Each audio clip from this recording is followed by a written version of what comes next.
Very well, guys. So now, for this next exercise on page 7, let's take a look at the past perfect and the past perfect continuous. Yeah? Now,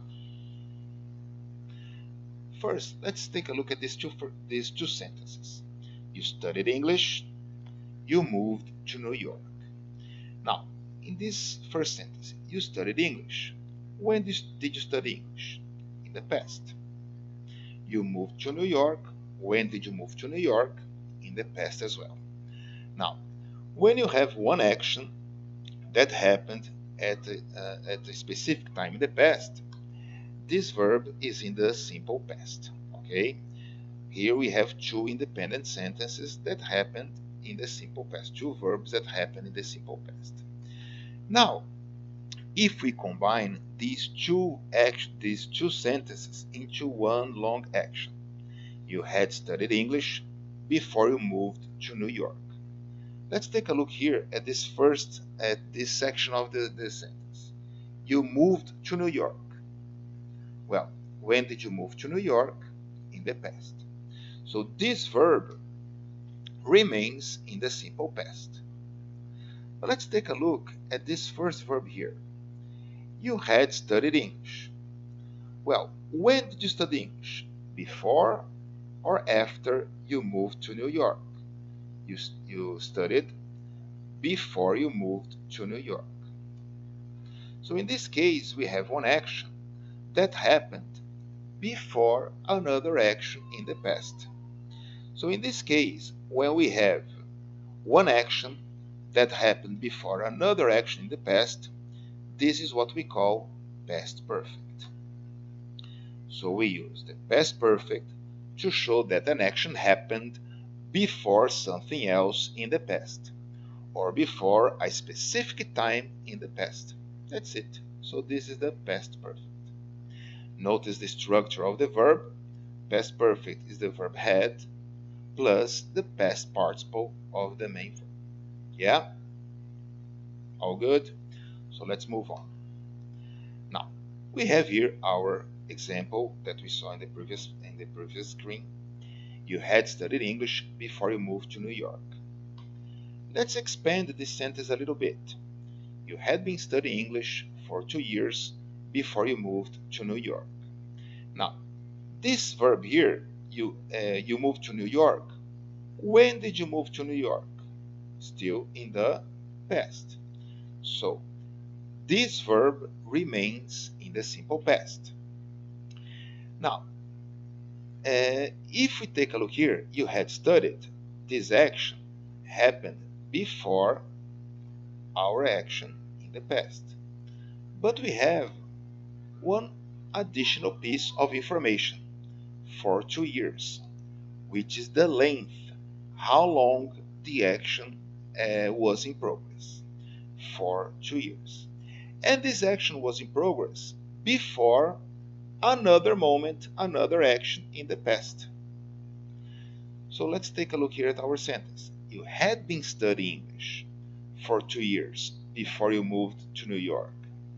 So in this case, the verb is in the past perfect continuous.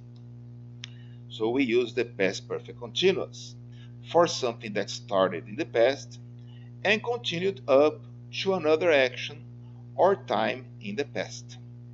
The past perfect continuous tells us how long the action was in progress.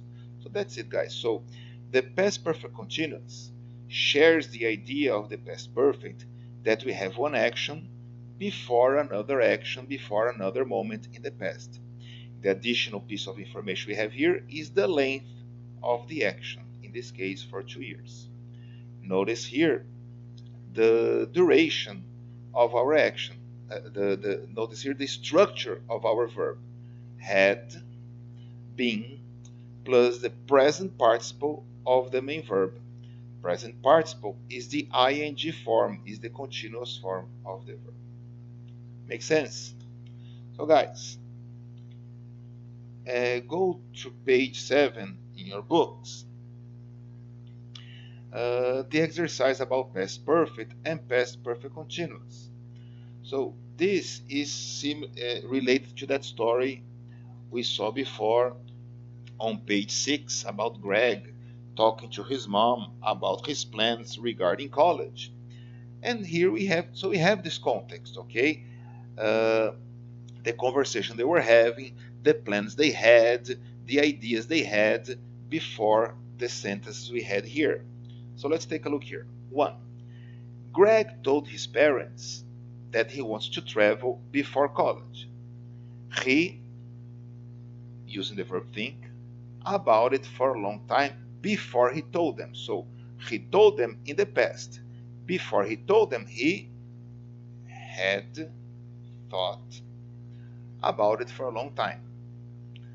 And he, using the verb plan, should tell them earlier, but he couldn't find a good time. Okay, so he couldn't find a good time, and this idea of talking about his plan was something that was extending for some time. So in this case, we use had been planning to tell them earlier. Past perfect continuous. Makes sense? Exercise 2. Greg and his mom had different future paths for him. So the mom had one idea in the past. She, using the verb dream, that he would become a manager of a huge company. So she had dreamed that he would become a manager of a huge company. Past perfect. He replied that, using the verb think, about getting some life experience. And this, the verb think here, is an action that was extending itself for some time. So he had been thinking about getting some life experience. Okay? Makes sense, guys. This exercise is very short. It's actually just to refresh our memory regarding concepts about past perfect and past perfect continuous. Yeah. As we move along in the book, we're going to see more exercises about these two different tests. Okay? That's it. I think we can move on now. Thanks. Bye bye, guys.